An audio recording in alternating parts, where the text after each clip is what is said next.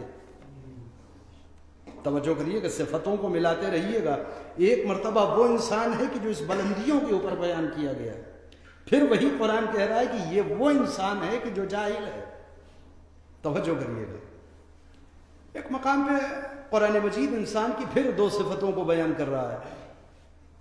ارشاد ہوا انا عرضنا الامانۃ علی السماوات والارض والجبال فابینا ان یحملنا واشفقنا منها، ہم نے جب اپنی امانتوں کو آسمانوں کے سامنے پیش کیا، زمینوں کے سامنے پیش کیا، پہاڑوں کے سامنے پیش کیا، تو سب اس کو اٹھانے سے سب نے انکار کر دیا۔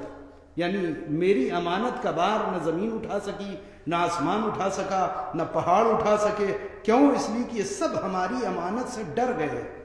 وَحَمَلَهَا الْإِنسَانُ، مگر انسان نے اس امانت کو اٹھا لیا۔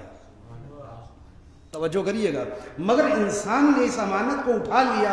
میرے مالک تو پھر انسان کی شان میں پھر کوئی قصیدہ پڑھ دے، پھر اس کی کچھ تعریف کر دے، اس لیے کہ تیری امانت اٹھانے سے زمین و آسمان و پہاڑ نے انکار کر دیا، اس امانت کو انسان نے اٹھا لیا۔ قرآن کہہ رہا ہے کہ ہاں، کیوں اٹھا لیا؟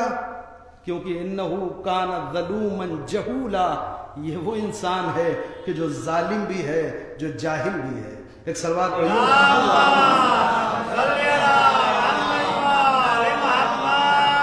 بہت توجہ۔ تو یہ وہ انسان ہے کہ جو صاحب کرامت ہے، یہ وہ انسان ہے کہ جو پاکیزہ رزق کھاتا ہے، یہ وہ انسان ہے کہ جو سواریوں پہ چلتا ہے، یہ وہ انسان ہے کہ جو ظالم ہے، یہ وہ انسان ہے کہ جو جاہل ہے۔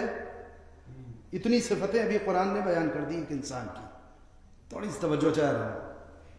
ختم ہو گئی صفات کا نہیں، اس کے علاوہ بھی قرآن مجید نے بہت ساری صفتیں انسان کی بیان کی ہے۔ کہیں کہتا ہے کہ خلق الانسان ضعیفا، کس طاقت کے اوپر اتراتا ہے، یہ تو وہ انسان ہے جسے ہم نے بڑا کمزور پیدا کیا، بہت ہی ضعیف، بہت ہی کمزور پیدا کیا۔ اور واقعی آپ دیکھ لیں کہ انسان کی جو اس کائنات کی اشرف ترین مخلوق ہے، مگر خلقت کے اعتبار سے سب سے کمزور ہے۔ پرندوں کے بچے بھی پیدا ہونے کے بعد چند لمحے اور ثانیے کے بعد اپنے پیروں پہ کھڑے ہو جاتے ہیں، جانوروں کے بچے بھی دوڑنا شروع کر دیتے ہیں، مگر یہ حضرت انسان ہے جو اتنا باشرف ہے، مگر جب دنیا میں آ رہا ہے تو اپنے پاؤں پہ کھڑے ہونے نہیں، کھڑے ہونے میں تو شاید زندگی لگ جاتی ہے، چلنے کے لیے بھی کم از کم سال خرچ ہو جاتے ہیں۔ توجہ کریے، 1 سال 1.5 سال لگ لیتا ہے انسان اپنے قدموں پہ کھڑے ہونے کے لیے۔ کیوں؟ اس لیے کہ اسے کمزور پیدا کیا گیا ہے۔ تو مالک بالآخر انسان ہے کیا؟ ایک جاگتی ہوئی صلوات پڑھیے محمد۔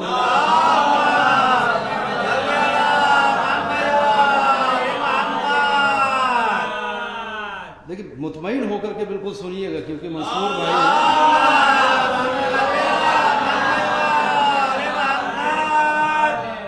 مجھے 40-45 منٹ کا وقت دے دیا ہے، تو اب آپ گھبرائیں نہیں کہ اس سے اوپر نہیں ہوگی، انشاءاللہ کوشش یہی رہے گی۔ ایک سوال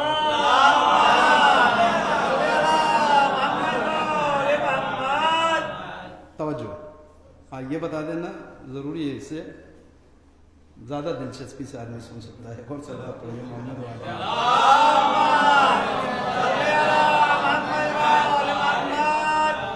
تو یہ ہے حضرت انسان، بہت توجہ کریں۔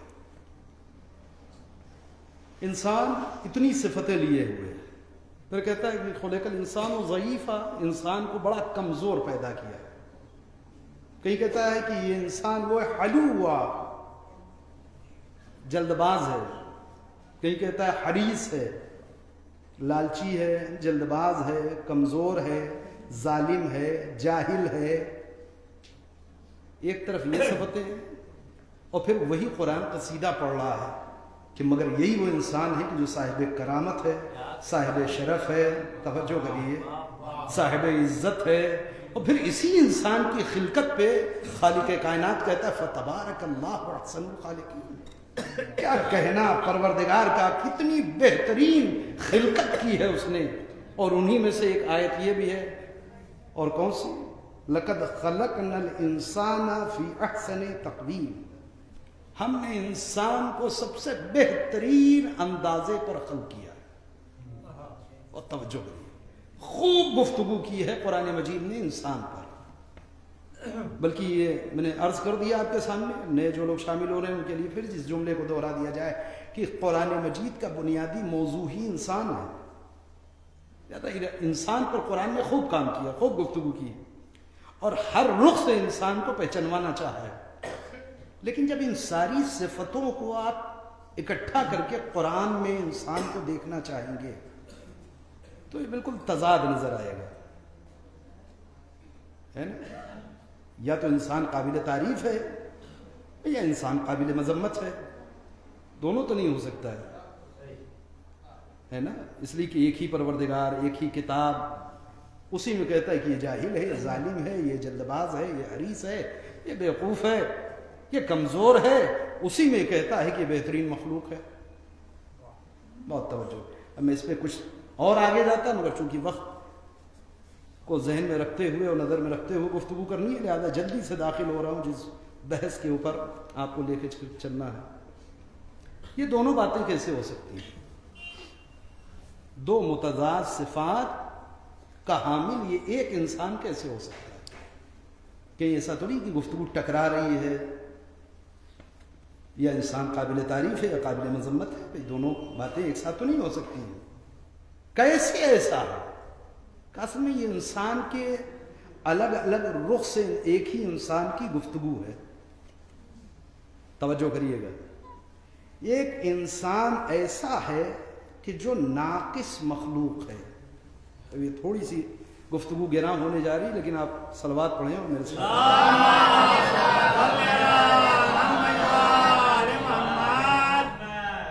توجہ کریے گا۔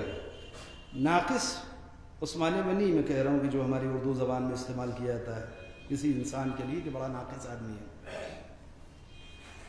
توجہ کریں، البتہ وہاں بھی معنی وہی ہوتے ہیں، یہ جو اصل اس کے معنی ہے، نقص کے معنی ہے کمی، نقص کے معنی ہے کمی، کسی چیز میں کمی ہونا، اسی سے ہے ناقص۔ جس چیز میں کچھ کمی رہ جائے اسے کہتے ہیں ناقص۔ بہت توجہ کریے، پورا کلام پڑھنے کے بجائے کوئی آدھا پڑھ کے اتر آئے، آپ کہہ سکتے ہیں کہ اس نے کلام ناقص پڑھا۔ پوری تقریر کے بجائے آدھی تقریر کر کے کوئی اتر آئے، جو چیز نا تمام ہو، جس میں کمی ہو، اسے کہیں گے ناقص۔ اس پوری مخلوق میں انسان ایک ایسی مخلوق ہے کہ جو ناقص ہے۔ ان ساری صفتوں اور قصیدے کو ذہن میں رکھیے گا جو قرآن نے بیان کیا ہے۔ ایک ایسی مخلوق ہے کہ جو ناقص ہے، پھر مگر کمال پروردگار یہ ہے کہ اس نے اسی ناقص مخلوق کو ایک جوہر دے کے اس دنیا میں بھیجا، اس جوہر کا نام ہے عقل۔ جو کریے، اس جوہر کا نام ہے عقل۔ یعنی اب انسان کی تعریف یوں ہو سکتی ہے کہ انسان ایک ایسا عقل مند ہے جو ناقص ہے، یا یوں بھی ہو سکتی ہے کہ ایک انسان ایک ایسا ناقص ہے جسے عقل دی گئی ہے۔ بہت توجہ کریے گا ذرا سا میرے ساتھ، ایک ایسا وجود رکھنے والا کہ جو ناقص بھی ہے، صاحب عقل بھی ہے، جو صاحب عقل بھی ہے اور ناقص بھی ہے۔ پروردگار یہ آخر چاہ کیا رہا ہے تو؟ کہ یہی تو میرا کمال ہے، اور اسی بات پر انسان کی خلقت پہ قصیدہ پڑھا گیا کہ ہم نے اسے بنایا تو خلقت کے اعتبار سے کمزور، ناقص، جاہل۔ توجہ کریے گا، مگر اسے ایک جوہر دیا جسے کہتے ہیں عقل۔ عقل کا کام کیا ہے؟ نوجوان اور بچے میری جانب متوجہ رہیے آپ، عقل کا اصل کام کیا ہے؟ عقل کا دوسرا کوئی کام نہیں، آپ یقین جانیں، سوائے ایک کام کے، اور عقل کا کام یہ ہے کہ وہ نقص کو ڈیٹیکٹ کرتی رہے، خامی کو ڈھونڈتی رہے، کمی کو تلاش کرتی رہے، نقص کو ڈھونڈتی رہے اور کمال کی چوکھٹ پہ پہنچاتی رہے۔ پھر صلوات پڑھیں محمد توجہ کریے گا۔ اب یہ انسان تیار ہو رہا ہے، ایک ایسا انسان جسے ناقص بنایا گیا مگر اس نقص کے ساتھ ساتھ اسے صاحب عقل بنایا گیا۔ عقل کی تعریف کیا ہے کہ عقل کا کمال یہی ہے کہ وہ ہمیشہ نقص کو ڈھونڈ لیتی ہے اور ڈھونڈنے کے بعد نقص کو برداشت نہیں کرتی ہے کہ بس نقص کو اس نے ڈھونڈ لیا ہے تو خاموش بیٹھ جائے، نہیں، نقص کو ڈھونڈے گی اور پھر کمال کی چوکھٹ پہ لے جا کر کے کھڑا کر دے گی۔ یہ عقل کی تعریف ہے، بہت توجہ کریے گا۔ ابھی کوئی صاحب نیچے سے ذرا سا اشارہ کر دیں کہ صاحب آپ کے چہرے پہ کچھ لگا ہوا ہے،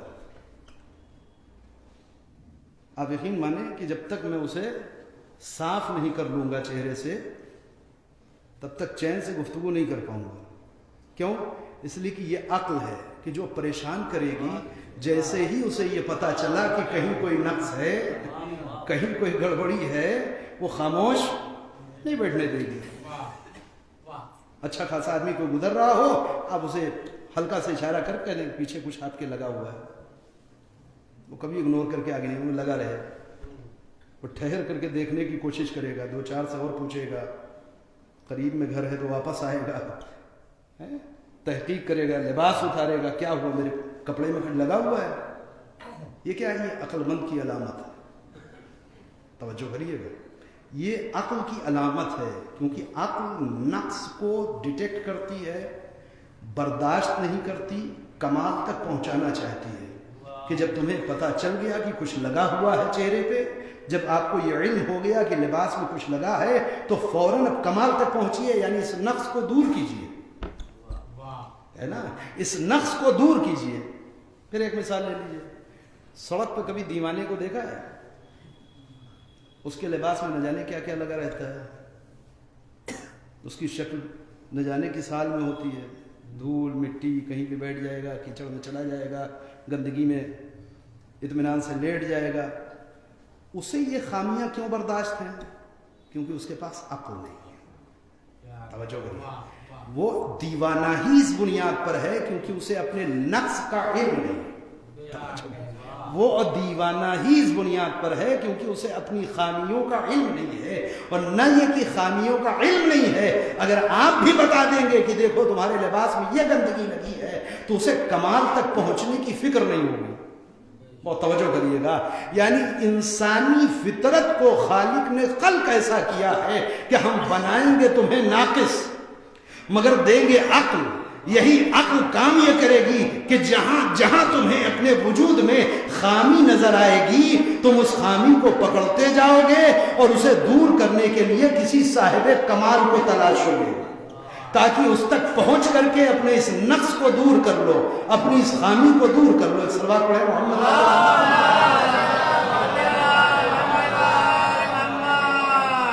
توجہ کریے گا، اسی ہدف کے تحت انسان آگے بڑھ رہا ہے اور یہی کام انسان کی عقل کرتی رہے گی، ورنہ آپ یہ دیکھیں کہ خالق کائنات نے اس جسمانی اعتبار سے بھی انسان کو جہاں یہ کہہ رہا ہے کہ ہم نے کمزور بنایا، ہم نے اس انسان کو جلد باز بنایا، ہم نے اس انسان کو بہت ہی ناقص بنایا ہے، اس کے باوجود اپنے جسمانی اعتبار سے یہ انسان اتنی بہترین کاریگری ہے قدرت کی، خالق کائنات کی ایسی بہترین صنعت ہے کہ اس پر واقعی عقل انسانی حیران رہ جاتی ہے۔ امیر کائنات حضرت علی ابن ابی طالب علیہ السلام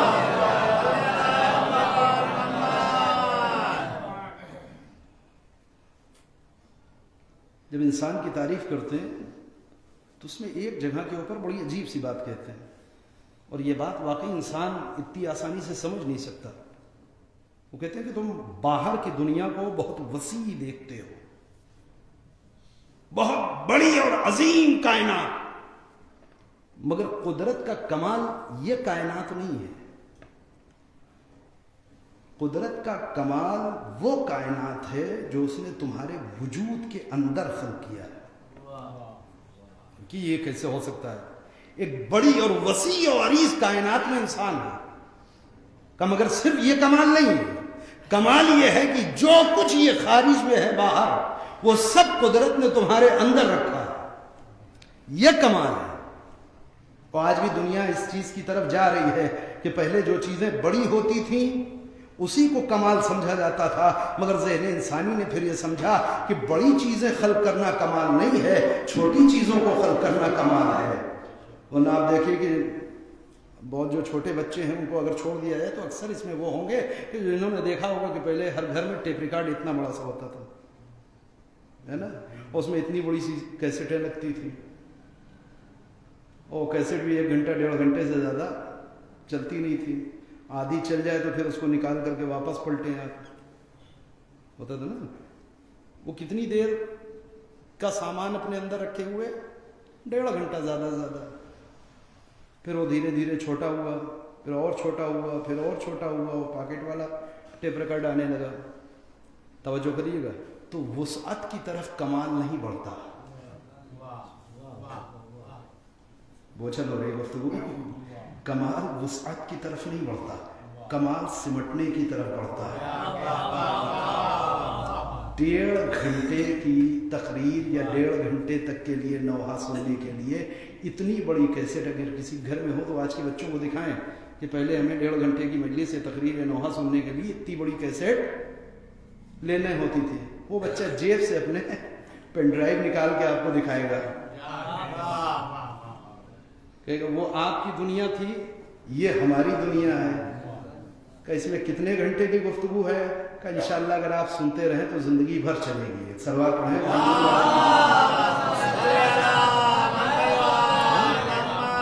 امام علی کہتے ہیں جو کچھ قدرت نے باہر بنایا وہ سب تمہارے وجود کے اندر بنایا، بہترین شاہکار انسان۔ اس دنیا میں باہر جو کچھ بھی ہمارے پاس ہے ان سب کو بنانے کے لیے فیکٹریز ہیں، ہے نا۔ یہ لوہے کا مائک بنا ہوا ہے، اس کے لیے فیکٹری ہوگی، یہ لباس ہمارے بدن کے اوپر ہے، اس کے لیے فیکٹری ہوگی، ٹیوب لائٹ جل رہی ہے، اس کے لیے فیکٹریز ہوں گی، یہ پنکھا لگا ہوا ہے، اس کے لیے فیکٹری ہوگی، ہے نا۔ فیکٹریوں سے بننے والی چیزیں جب باہر آتی ہیں وہ اکٹھا ہو کر کے کمال دکھاتی ہیں۔ توجہ کریے، ایک فیکٹری کسی چیز کو بنانے کے لیے کتنی زمین لیتی ہے، کتنے بڑے ایریے میں بنتی ہے۔ آج تک دیکھا آپ نے کہ ایک ہی فیکٹری، اسی میں پلاسٹک کا سامان بھی بن رہا ہو، اسی میں لوہے کا بھی بن رہا ہو، اسی میں شیشے کا بھی بن رہا ہو، اسی میں پیتل کا بھی بن رہا ہو۔ نہیں، شیشے کا سامان بنانے کے لیے فیکٹری الگ ہوگی، پلاسٹک کا سامان بنانے کے لیے فیکٹری الگ ہوگی، توجہ کریے گا، پیتل اور تانبے کے لیے فیکٹری الگ ہوگی، لوہے کی فیکٹری الگ ہوگی، کپڑے کی فیکٹری الگ ہوگی۔ بھی کہاں تک گنایا جا سکتا ہے، صرف توجہ دلا رہا ہوگا نا۔ آج تک کوئی فیکٹری آپ نے ایسی دیکھی کہ بہت بڑے، یہ عقل مند یہ صاحب تھے، انہوں نے ایک ایسی فیکٹری بنائی ہے کہ جہاں اسی فیکٹری میں کپڑا بھی بنتا ہے، اسی میں جو ہے وہ شیشے کا سامان بھی بنتا ہے، اسی میں لوہے کا سامان بھی بنتا ہے؟ ایسی ہے فیکٹری کوئی؟ نہیں۔ ان میں سے ہر ایک کے لیے الگ الگ فیکٹریاں ہیں، اور ہر فیکٹری نہ جانے کتنے ایکڑ میں پھیلی ہوتی ہے۔ قدرت کا شاہکار دیکھیں، ایک نوالا، وہی روٹی کا نوالا جو ہم دہن میں رکھتے ہیں، اسی ایک وجود کے اندر اس نے نہ جانے کتنی فیکٹریاں بنائی ہیں کہ اسی ایک نوالے سے اندر ہی انسان کے خون بنانے کی فیکٹری، آنسو بنانے کی فیکٹری، ہڈی بنانے کی فیکٹری، گوشت بنانے کی فیکٹری، چربی بنانے کی فیکٹری، کھال بنانے کی فیکٹری، بال بنانے کی فیکٹری، ہے نا۔ دنیا میں کوئی فیکٹری ایسی نہیں ہے کہ جہاں را مٹیریل ایک ہو اور سب الگ الگ چیزیں بن کے نکل رہی ہوں۔ وہی نوالا، وہی روٹی کا ٹکڑا، وہی گندم، وہی سبزی آپ نے دہن میں رکھا، مگر یہ ساری فیکٹریاں کام کرنے لگیں۔ خون والی نے خون بنا لیا اسی سے، گوشت والی نے اسی سے گوشت بنا لیا، ہڈی والی نے اسی سے ہڈی بنا لیا۔ یہ کون ہے؟ یہ قدرت کا بہترین شاہکار ہے۔ لہذا قرآن یہ کہہ رہا ہے کہ ہم نے انسان کو بہترین تقویم کے اوپر خلق کیا ہے، اور کیا کہنا خدا کا، کیوں؟ اس لیے کہ اس سے بہتر خلق کرنے والا کوئی نہیں۔ ایک صلوات پڑھ دیں محمد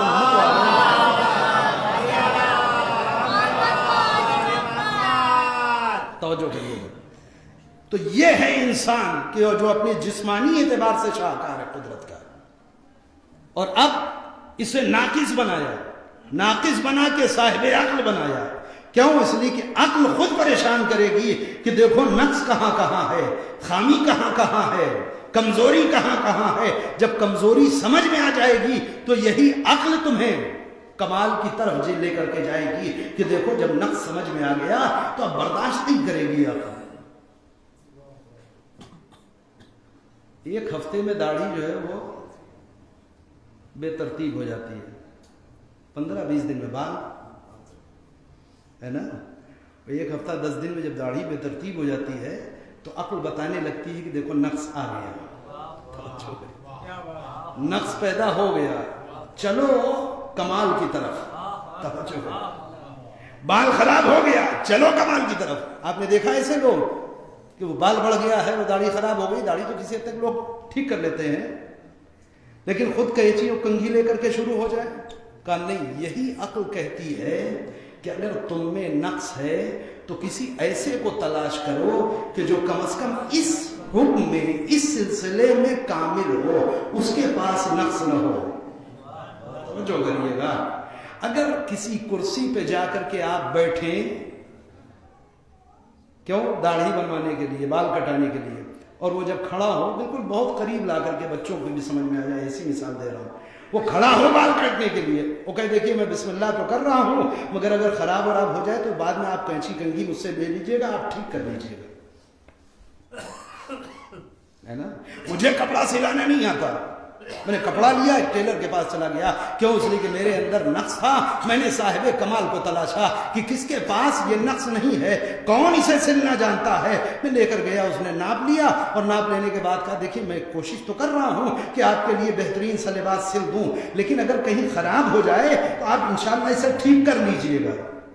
کتنے لوگ ہیں اس میں کہ جو اس کو کپڑا دے کے آئیں گے؟ احمق آدمی، اگر ہم خود کپڑا سیلنا جانتے ہوتے تو ہم تمہارے پاس کیوں لے کر کے آتے، اور جب تم خراب ہی کر دو گے تو ہم سے کیا ٹھیک کریں گے؟ توجہ کریے گا، یعنی ابھی تک بغیر کسی حدیث و روایت کا سہارا لیے عقل آپ کو لے کر کے چل رہی ہے کہ ہمیشہ اس کے در کے اوپر پہنچو جو یہ نہ کہے کہ میں تو آگے آگے چل رہا ہوں، لیکن اگر میں خود راستہ بھٹک جاؤں تو تم مجھے سکھا کر دے گا۔ صلوات پڑھیں محمد والے محمد۔ یہ دنیا میں ہم ایک صلوات پڑھیں محمد والے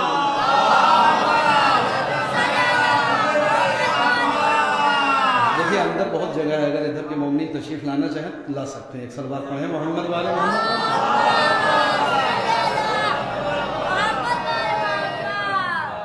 خوب توجہ کریں، میں گفتگو کو مختصر کر رہا ہوں اس لیے کہ اس وقت تک پہنچ گیا کہ جہاں تک گفتگو کرنی تھی، لہذا یہ ہے انسان۔ ایک اور صلوات پڑھ لیں محمد والے۔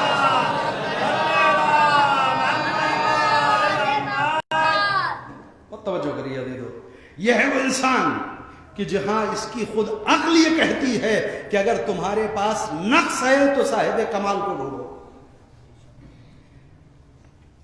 تمہارے پاس خامی ہے، کمزوری ہے تو کسی ایسے کو تلاش کرو کہ جو اس نقص کو دور کرنا جانتا ہو اور خود اس کے اندر یہ نقص نہ پایا جاتا ہو، ہے نا؟ آج تک دنیا میں کوئی ایسا معلم آپ نے نہ دیکھا ہوگا یا کوئی ایسا پڑھانے والا نہ دیکھا ہوگا کہ جو اپنے بچے کا ہاتھ پکڑ کے کسی ایسے کے پاس لے جا کر کے بٹھا دے کہ آپ اسے تعلیم دیجئے، اور پڑھانے والا کہے میں کوشش تو کر رہا ہوں تمہیں پڑھانے کی، لیکن اگر میں خود کہیں غلط پڑھاؤں تو تم صحیح کر دینا۔ ایسا نہیں ہو سکتا، کیوں؟ اس لیے کہ صاحب نقص اگر صاحب نقص کے پاس جائے گا تو سوائے نقص کے کچھ ہاتھ نہیں لائے گا، ہو سکتا ہے اس کے نقص میں اضافہ ہو جائے، کمال لے کر کے نہیں لوٹے گا۔ لہذا انسان جسے صاحب نقص بنایا گیا تھا، پروردگار اسے تو نے اتنی جانب سے صاحب نقص بنایا ہے، اس کا علاج کیا ہے؟ کا عقل بنایا ہے، اسی عقل کے ذریعے سے اسے اپنی کمزوریوں کا احساس ہوگا، پھر یہی عقل تلاش کرے گی کسی ایسے کے پاس لے کر کے جائے، میرے مالک اگر کوئی ایک نقص ہوتا تو کسی ایک کی چوکھٹ پہ یہ چلا جاتا، مگر جہاں من جمیل جہاں ہر جانب سے نقص ہی نقص ہے، اسے کوئی ایسا مکمل صاحب کمال چاہیے جہاں کوئی نقص نہ ہو۔ توجہ کریے گا کہ اسی چیز کو پہچانوانے کے لیے ہم نے وہ آیت نازل کی تھی کہ جب اہل بیت ایک چادر کے نیچے آ گئے تو اعلان پروردگار ہو گیا، انما یرید اللہ لیذھب عنکم الرجس اہل البیت ویطہرکم تطہیرا۔ تطہیر کے کوئی اور معنی نہیں ہے کہ چادر کے نیچے وہ لوگ جمع ہیں جہاں صرف کمال ہی کمال ہے، نقص نہیں پایا جاتا۔ صلوات پڑھیں محمد والے۔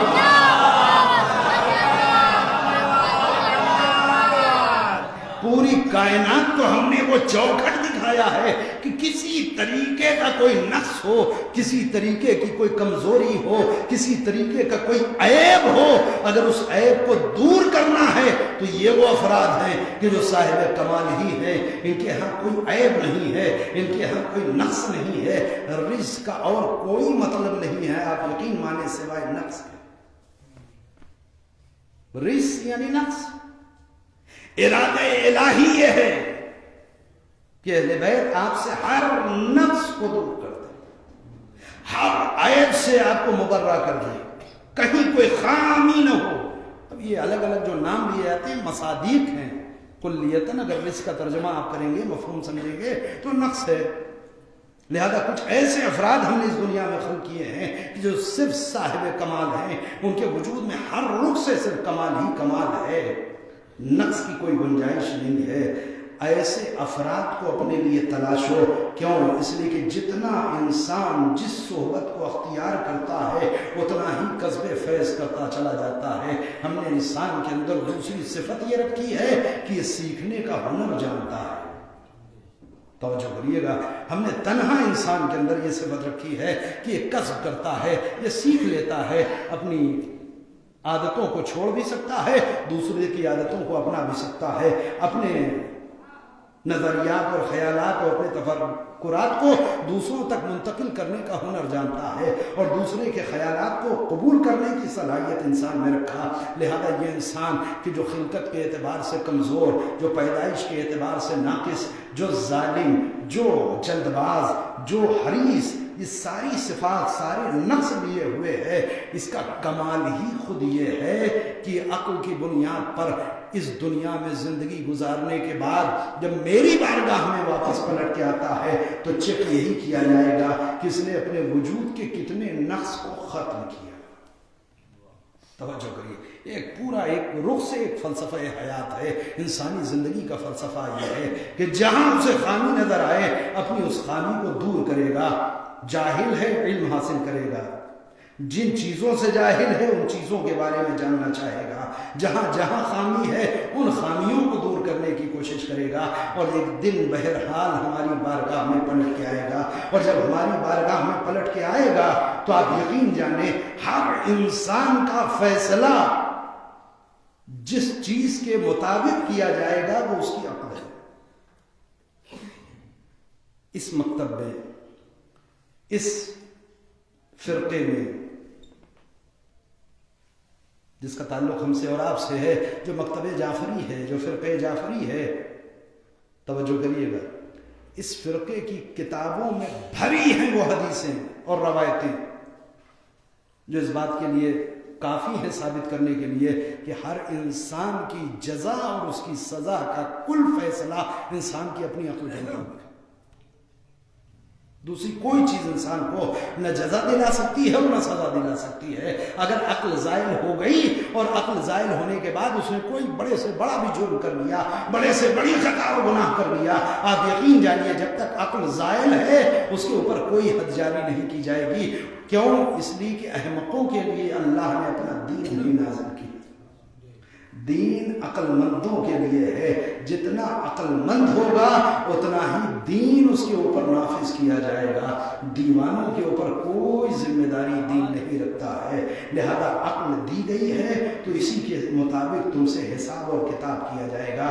تمہارا فیصلہ اسی بنیاد پر ہوگا کتنے صاحب عقل تھے، اور جتنے صاحب عقل تھے آیا اس اعتبار سے تم نے اپنے وجود سے نقائص کو ختم کیا یا نہیں۔ گفتگو یہیں پہ روک رہا ہوں، کل انشاءاللہ گفتگو کو آگے بڑھایا جائے گا۔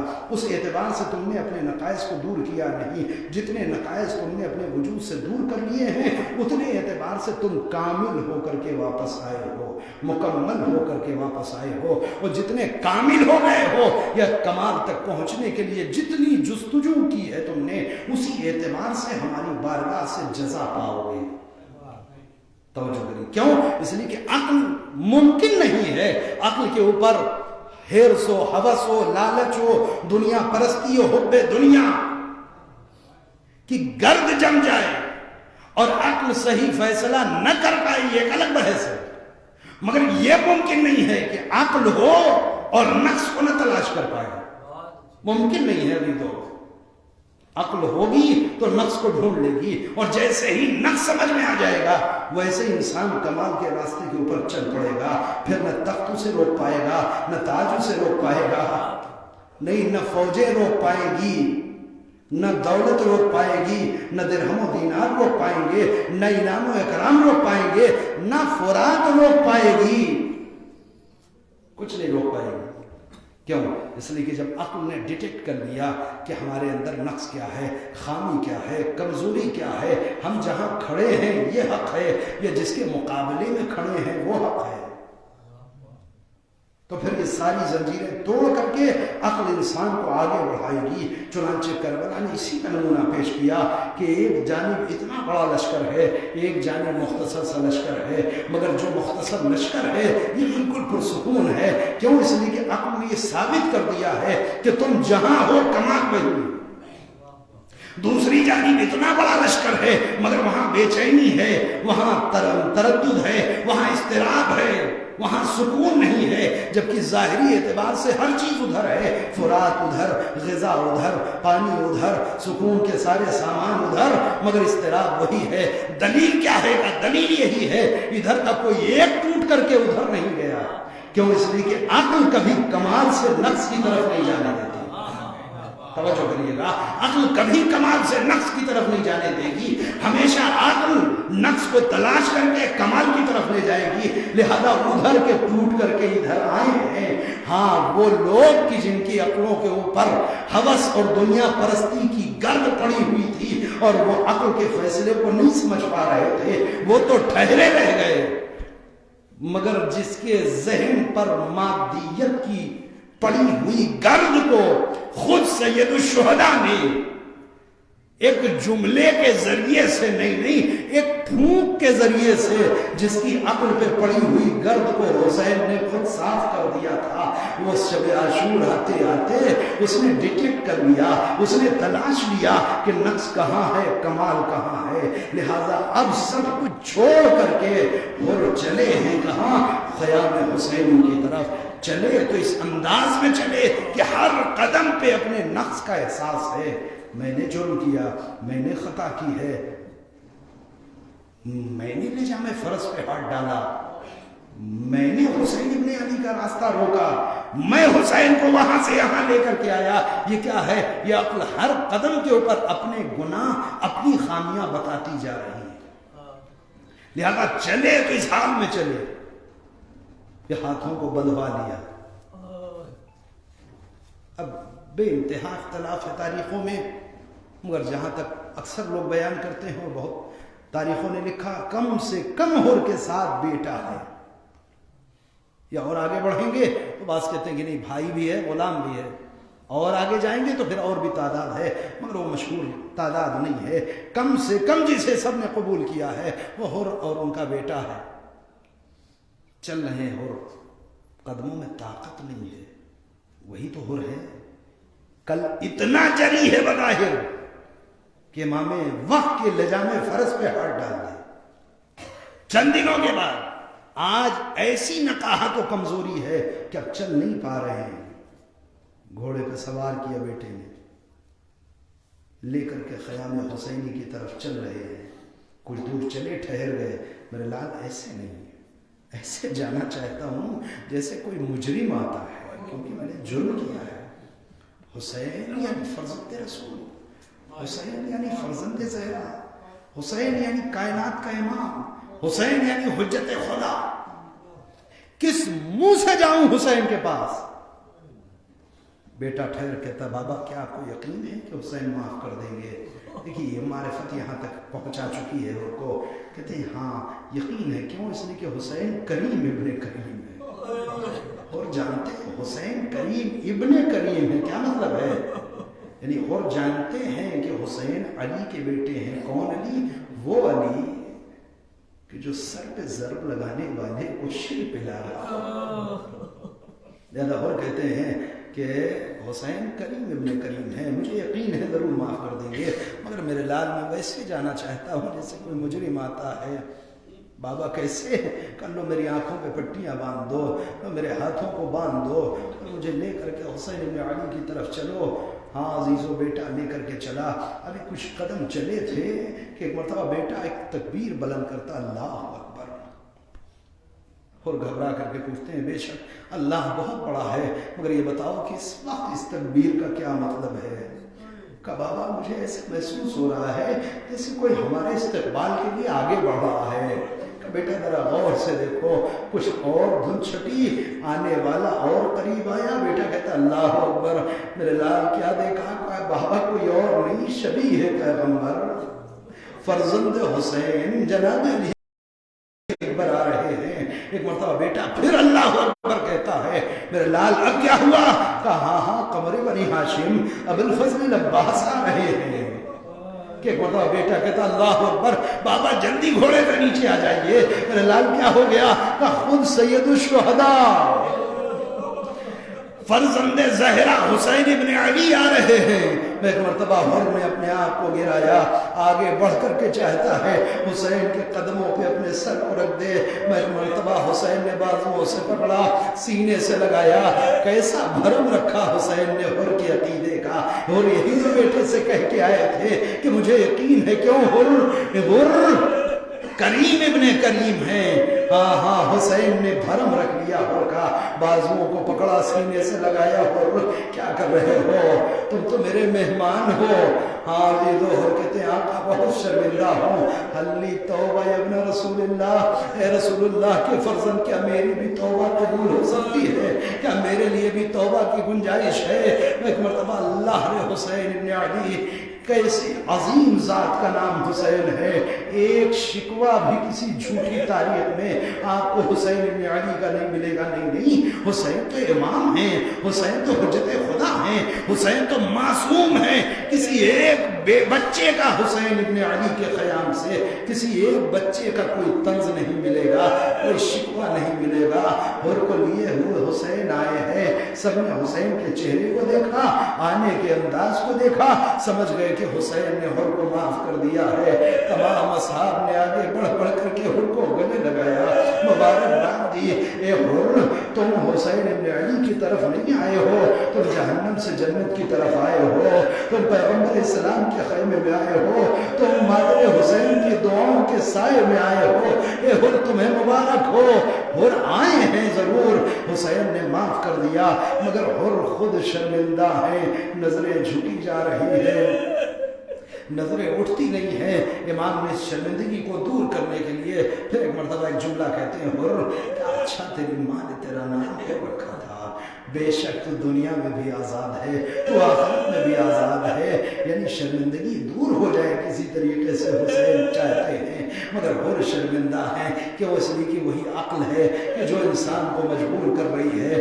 تمہاری غلطی، تمہاری خامی، تمہاری کمزوری ہے، تم نے جرم کیا ہے. نظروں کو جھکائے مولا، بہت شرمندہ ہوں آقا، اپنے کیے میں بہت پچھتا رہا ہوں. امام کہتے ہو اور کیسی بات کرتے ہو، بلکہ میں شرمندہ ہو رہا ہوں. اللہ اکبر، میں شرمندہ ہو رہا ہوں. اور گھبرا گئے. آقا آپ تو شرمندہ ہیں، آج پہلا موقع ہے حر، کوئی مہمان حسین کی چوکھٹ پہ آیا ہے اور میرے پاس ضیافت کے لیے پانی تک نہیں ہے. آج سے پہلے کبھی نہیں ہوا کہ کوئی ہمارے گھر مہمان آیا ہو اور ہم نے اس کی کوئی پذیرائی نہ کی ہو، کوئی ضیافت نہ کی ہو. مگر اے حر اتنا سمجھ لو، خیمے میں بچے تک پیاسے ہیں. اگر چند قطرہ پانی کے ہوتے تو میں وہی تمہارے سامنے پیش کر دیتا. اور میں ہاتھوں کو جوڑا، آقا اگر آپ نے معاف کر دیا ہے تو مجھے مقتل میں جانے کی اجازت دیجیے. امام سر کو جھکائے ہیں. اس جگہ پہ بعض بزرگ علماء فرماتے ہیں اور بہترین تجزیہ ہے، وہ کہتے ہیں شاید امام نے سوچا ہوگا کہ جب حر کی ضیافت نہیں کر سکتے تو کم از کم شرمندگی ہی دور کر دیں. لہذا خاموشی سے حسین نے حر کو اجازت دے دی. کیوں؟ اس لیے کہ امام جان رہے ہیں جتنی دیر رہیں گے حر شرمندہ رہیں گے.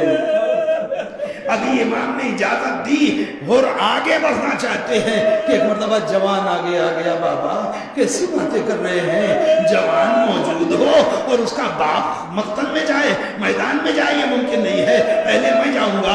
امام سے اس سے اجازت دلوائی، امام نے اجازت دی، جوان آیا، مجلس تمام کر رہا ہوں ابھی دو، جوان آیا، جنگ کی اور خوب جنگ کی، کیوں؟ اس لیے کہ یہ حر کا بیٹا ہے، یہ بھوکا نہیں ہے، یہ پیاسا نہیں ہے۔ اللہ اکبر، میدان میں جنگ کی، جنگ کرتے کرتے زخموں سے چور ہوا، چور ہو کر کے نیچے آیا، باپ کو آواز دی ہے۔ آپ سوچیں، حر خود بھوکے نہیں ہیں، اور پیاسے نہیں ہیں، اور فوجی ہیں، کتنی تیزی سے جھپٹے ہوں گے۔ جوان نے آواز دی ہے، مگر مقتل کہتا ہے جب حر پہنچے ہیں اس سے پہلے حسین پہنچ چکے تھے۔ جب حر پہنچے ہیں تو عجب منظر دیکھا، جوان کے سرہانے حسین پہنچ چکے ہیں، حر جھکنا چاہتے ہیں بیٹے کے پاس۔ میں ایک مرتبہ امام نے سینے پہ ہاتھ رکھا، پیچھے کیا، حر کیا غضب کر رہے ہو؟ کہیں تم نے ایسا دیکھا ہے کہ کوئی بوڑھا باپ جوان کے لاش پہ یوں آتا ہے، اے حر یہ میرا مہمان ہے، تم نے کیوں زحمت کی؟ اور نے ہاتھوں کو جوڑ لیا، کہا ارے یہ غلام زادہ ہے، نہیں نہیں یہ میرا مہمان ہے، تم بوڑھے ہو یہ جوان ہے، تم سے اس کا لاشا نہ اٹھے گا۔ میرا دل چاہتا ہے ہاتھوں کو جوڑے، آقا ارے آپ نے حر سے تو کہہ دیا، مگر صرف چند گھنٹوں کے بعد یہی میدان ہوگا، ایک جوان اڑیاں رگڑ رہا ہوگا، چاروں طرف کوئی نہ ہوگا کہ جو اس کے سرہانے آئے، ارے ایک بوڑھا باپ آئے گا اتنا مجبور، کبھی سر کی جانب سے لاش اٹھانا چاہے گا، کبھی پیروں کی جانب سے اٹھانا چاہے گا، جب لاشا نہ اٹھے گا لاش کو رکھے گا، خیمے کا رخ کرے گا، بچوں کو بلائے گا، اے بنی ہاشم کے بچوں آؤ آؤ، ارے آؤ اپنے امام کی مدد کرو۔ ہائے حسین کی غربت، ننھے ننھے بچوں نے حسین کی مشکل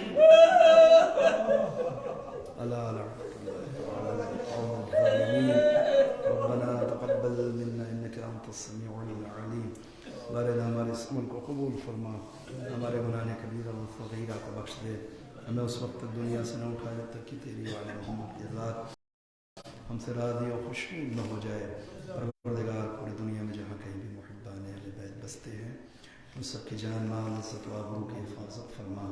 پروردگار جن مرحوم کے اظہار ثواب میں مجلس منعقد ہے ان کے گناہوں کو بخش دے، جوار معصوم میں جگہ کرامت فرما۔ پروردگار جو افراد میں مریض ہیں ان کو سب کو شفاء کامل و عاجل عنایت فرما، جو مقروض ہیں ان کے قرض کی ادائیگی کے اسباب فراہم فرما، جو افراد ہیں جو زیارت کے مشتاق ہیں ان کو حج زیارت سے مشرف فرما۔ وارث کربلا ہم سب کے آقا و مولا، ہمارے زمانے کے امام کے ظہور میں تعجیل فرما، ہم سب کو ان کے اعوان انصار میں شریک فرما۔